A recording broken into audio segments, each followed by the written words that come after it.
Bepushtlik muammosi bo'lganida nega siz birinchi bo'lib reproduktologga borishingiz kerakligini isbotlaydigan 3 fakt. Ko'pchilik insonlar bepushtlik muammosiga duch kelishganida birinchi bo'lib ginekologga yoki urologga borishadi. Bu katta xato hisoblanadi. Nima uchunligini hozir aytamiz. Reproduktolog bu boshqa mutaxassislik bo'lib, odatda bepushtlik muammosini nima uchun kelib chiqqanligini o'rganadigan shifokorlar hisoblanadi.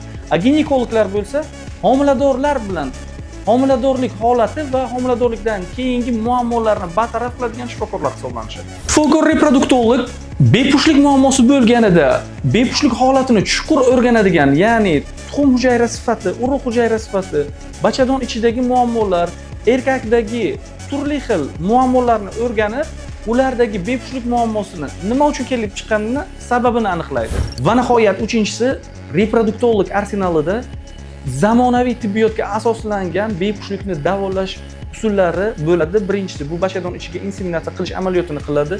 Shu bilan birgalikda ekstrakorporal urug'lantirishni amalga oshirib biladi. Undan tashqari yordamchi reproduktiv texnologiyalarning turli xil turlarini bepushtlik muammosi bor bo'lgan ayollarga qo'llab, ularni farzandli bo'lishiga sababchi bo'lishi mumkin. Ushbu videoni saqlab qo'ying va farzand ko'rishda muammosi bor bo'lgan tanishlaringizga albatta jo'natib qo'ying.